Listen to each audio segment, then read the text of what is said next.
been brought up to me from several different people. The one that stood out to me the most was Bobby Peterson. So Bobby Peterson started doing real estate about 1.5 years ago, almost 2 years now. Bobby Peterson is a top agent now and has done about $9 million in production in his 1.5 years that he's been in real estate. And Bobby Peterson said, "Hey man, this guy really helped me out. You know, he spoke some truth to me, and he's a great guy, and I want him to come in and just share some of the stuff that he shared with me that made me get to that next level." And I said, let's make it happen, you know. Anytime we have anyone like Caliph that can come in here, give us some energy, give us some good mind, some good stuff for our brains, I say let's make it happen. So let's give it up for Caliph.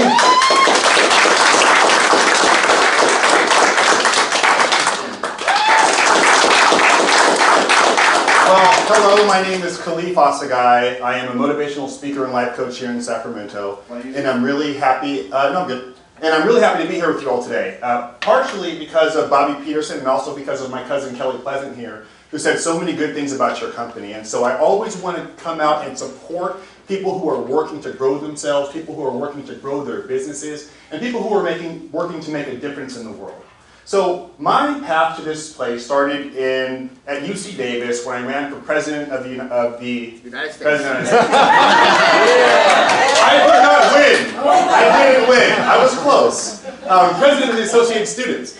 And I did that, and I realized I had the opportunity to serve people. And realizing that I could serve at a high level made me think about how I can continue to serve at a higher level and a higher level and a higher level. So I always kept reaching for a little bit more, right? Because when you find out that you can get $1, you're trying to figure out how to get 5. When you figure out how to get 5, you want to figure out how to get 10. And so my whole life has been about trying to figure out how to reach and maximize my potential.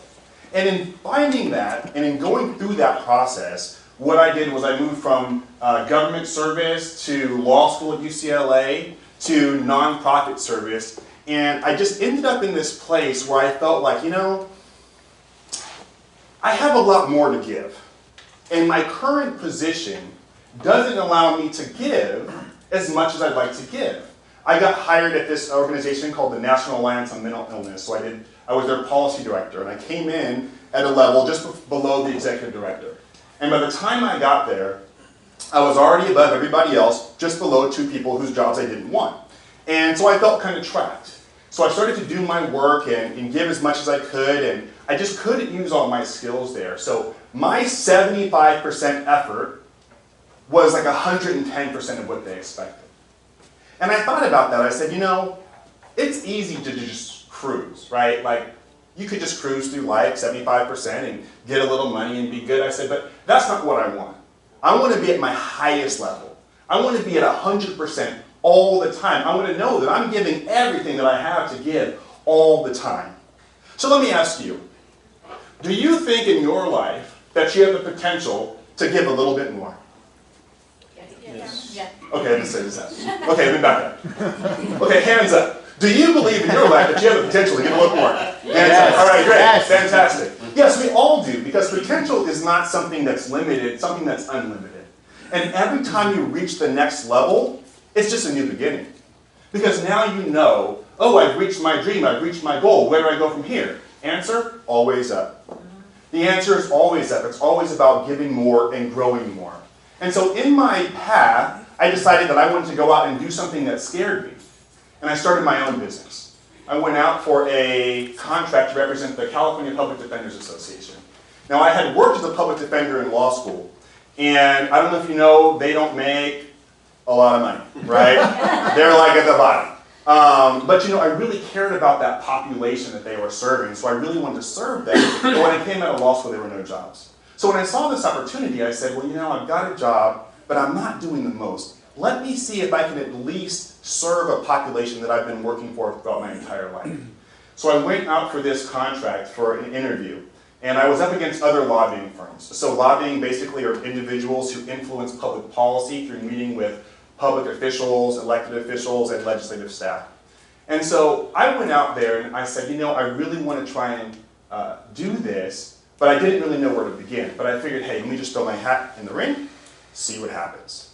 So I go into the interview, and as I'm getting ready to go in, I look inside the window, and I see this table of like 12 people sitting around a table, and then there's 3 people sitting with their backs to me. And I'm thinking, wait, this is an interview, it's just me, they got a team. And so I'm thinking, okay, I'm outclassed, just me and my 30-year-old self against these experienced people. So when I walk away nervous, and behind me, I see 3 more people. People brought their whole firms. People had been in business for 20, 25 years, and they were out here gunning for the same thing as me. And here I am, 30 years old, no real experience, thinking that I can maybe get the job done. I was crushed in that moment. But when I went in there, I decided that I have to perform at the highest level no matter what. Because I was passionate about what I was doing. Everybody say, I have a passion. I have a passion. So we all have a passion. And I was passionate about service. And I'm still passionate about service. And so I went in there and I did the best that I could do in that interview. So I got out of the first one, did pretty well. Didn't think I was going to get a call back, did. Then when I got the call back, I figured, well, they have to interview more than, one person. They can't just give it to somebody else. I'm the consolation dude, right? Like I'm the, just bring them in, we'll send them right back out. And so I get into the, interview the second time, and it goes excellent. And at the end of that interview, somebody says to me, given your relative inexperience compared to everybody else that we've interviewed so far, why should we choose you? And I said, it's because I have a passion for this work, and I know that this community is who I was born to serve. It is my purpose to be doing this work. It's not just that I'm here for the money. I mean, I need it. But it's that I really want to serve. At the end of that interview, I got a standing ovation. Or no, I just exaggerated. Pretty bad. I got a round of applause, right? Yeah, I asked for it.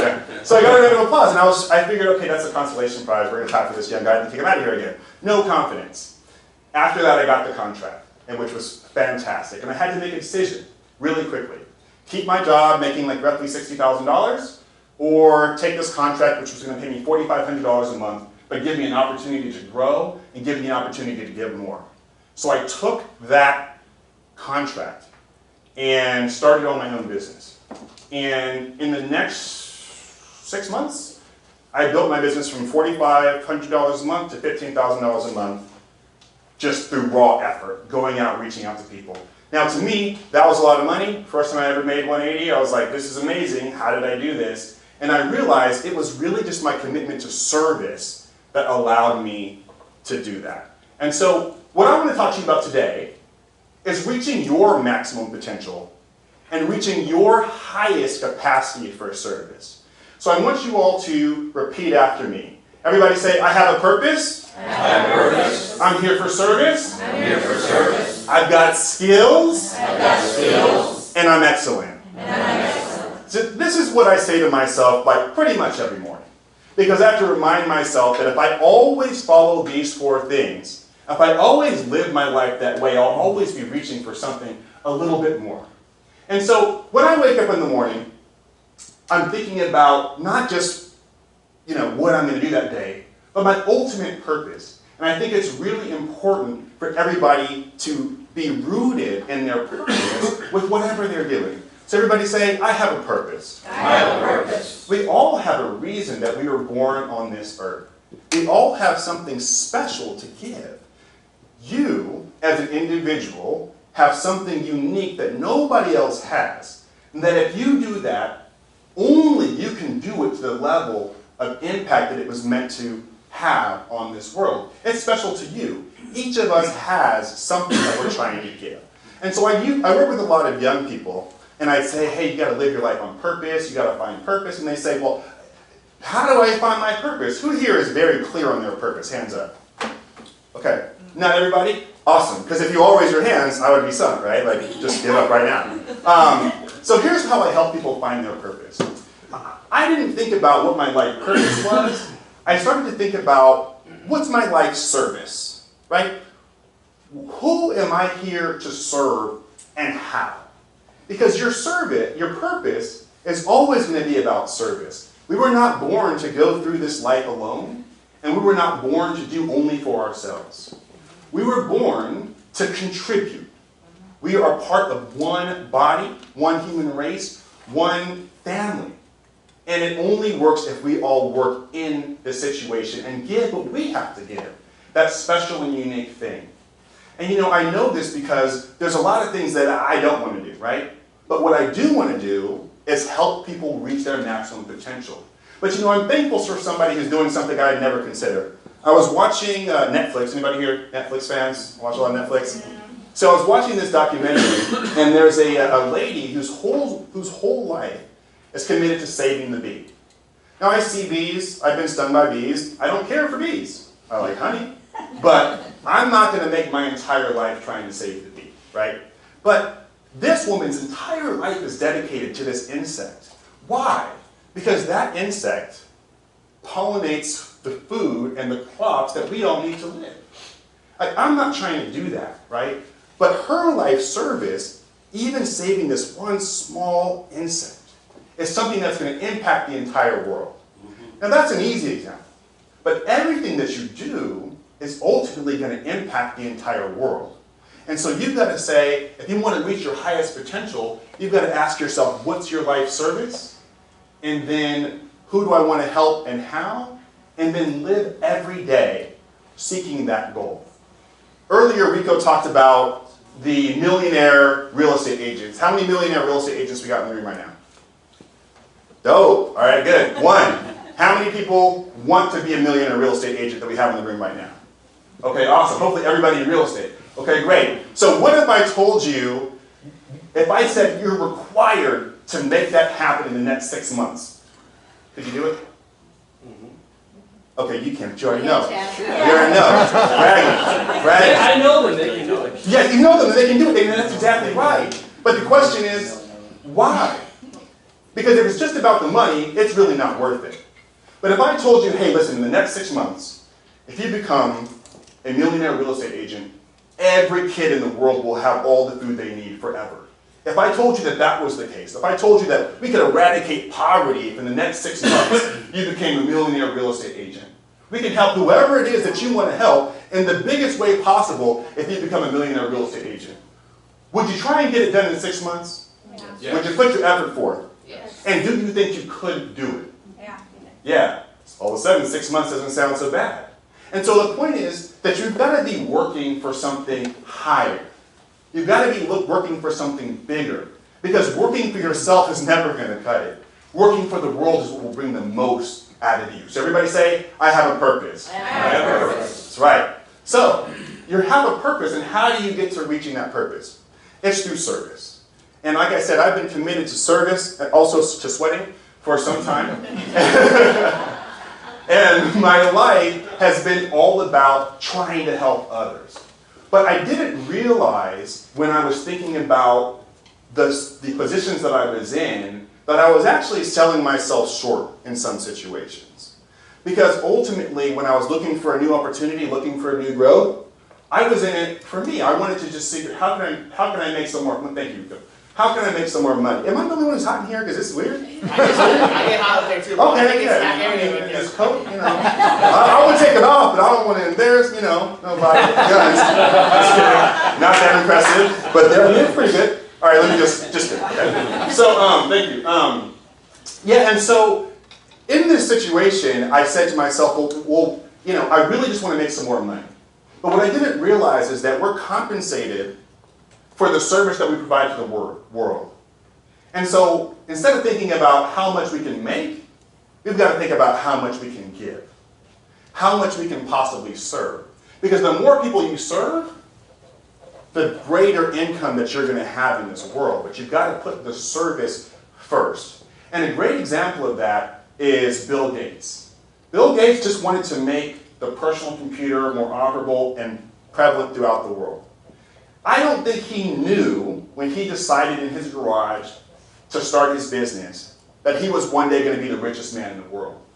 But what he did is he revolutionized something that helped everybody have a better life. Who's got a computer? Hands up. Okay. He's texting, so he's got a phone, he's got internet. It's outside of that. So everybody's got what he created. Everybody's is using what he created to improve their lives. But his point was, how can I make it better for other people? How can I serve? And so the more he served billions of people at this point. And now he's a billionaire.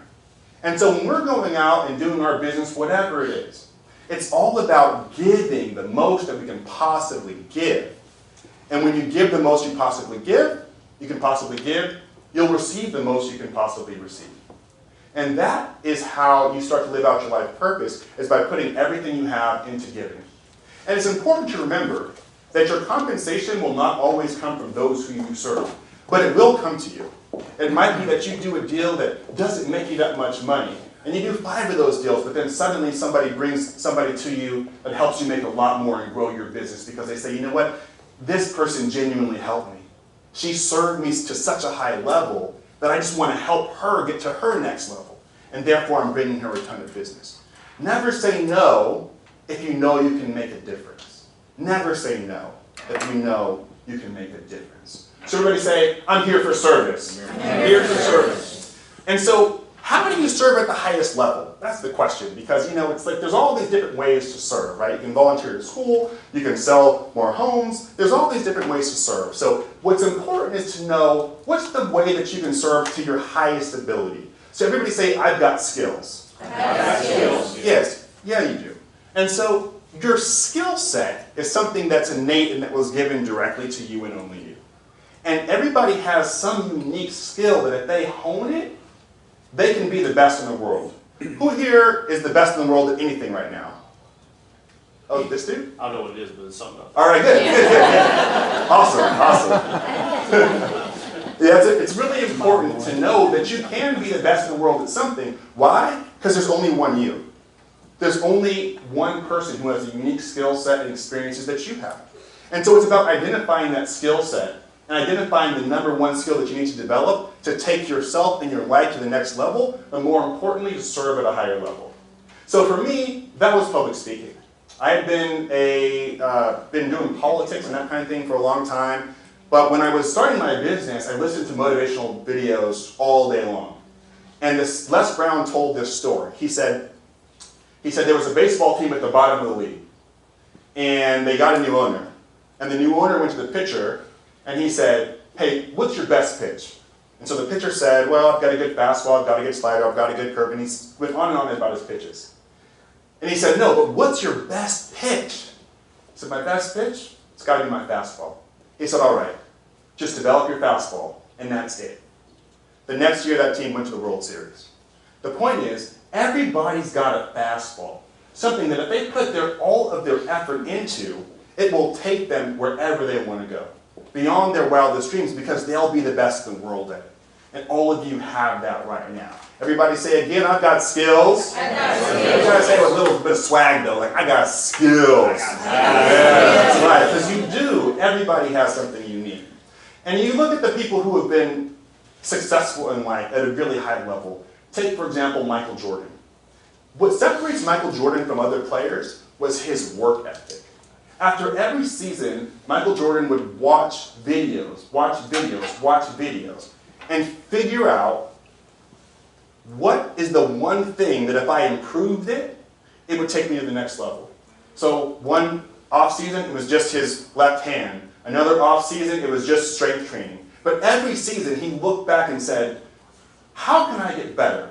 What's the skill I need to sharpen in order to be the best person out there? And he worked on it. How many people in here right now have some skills that you can improve upon?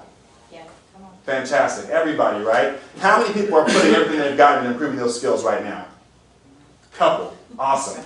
Well, if you're not, perfect, because there's no better time to begin than right now. And realizing that sharpening your skills is not for you, it's not even for the skill. It all comes back to the service that you're meant to provide to the world. So once again, everybody say, I've got skills. I've got skills. Yes, so sharpen those skills. Grow those skills. Expand your skill set so that you can serve at a higher level. The last thing is, what do we get for all this? What should our standard be? You know, a lot of us aren't sharpening our skills and we're not working on ourselves, we're not dedicated to our personal development because we're okay with kind of whatever comes in life. Mediocrity is something a lot of people accept because they're around other mediocre people. Now, I'm not talking about Keller Williams. I know you guys are awesome. That's why I want everybody in this room to say, I'm excellent. I'm excellent. Okay. That's why I want everybody in this room to say, like they believe it, I'm excellent. I'm excellent. Yes, you're excellent, because when you show up with the belief that you are excellent, you are able to serve at a higher level and you're able to perform just better. If you walk into a meeting and you know that you're the best at what you do, that you've held yourself to the highest standard possible, you're going to look whoever's on the other side of that table in the eye, and with certainty, you're going to demand what you want and you're going to get it. Because they're going to see that you've got everything that you need to be successful, and they're going to be a part of that. They're going to want to work with you. And so it's important to hold yourself to this high standard of excellence. And the way that you get there is through the previous 3 steps. It's always working through your purpose and knowing that you're working on a higher level. It's always focusing on service, because the more you serve, the better you get at providing the service that you're meant to give. And lastly, by sharpening that skill set, if you know that every day you're working to improve something that's going to improve your life and the life of others, it will be easier for you to walk into a room with mad confidence and say, I'm excellent, let's go. Whatever life brings at me, I know that I can meet the challenge because I hold myself to a high standard all the time. But not just for me, for them, for the people I want to serve, for my family, for Earth, for everybody. And if you can take yourself out of this place of it's about me and put yourself into the place of it's about we, then you'll know that everything that you're supposed to do, that you feel like you should do, you need to be doing. You need to be working on yourself every single day, sharpening your skills every single day, and holding yourself to a standard of excellence. So what do you get for this? We started this conversation talking about potential. We started this conversation talking about reaching new heights. If you do the things that I've said today, who believes that they'll use more of their potential and reach higher heights? Awesome. Now guess what happens when you get there? You start again. You start again. So in your business and in life, living these principles will always help you reach a higher level. And in the end, people say the sky is the limit, right? Lies. There is no limit. We're in space, y'all. Like, we're in space. We've been in space for years. The sky is not the limit. You can go anywhere. These millionaire real estate agents that you saw that are going to be speaking to you, there's no reason you can't be just like them. If you put everything you have into your purpose, into your service, into sharpening your skill set, and holding yourself to a standard of excellence. So I'll have you say this with me again. I have a purpose. I have a purpose. I'm here for service. I'm here for service. I've got skills. I've got skills. And I'm excellent. And I'm excellent. Thank you.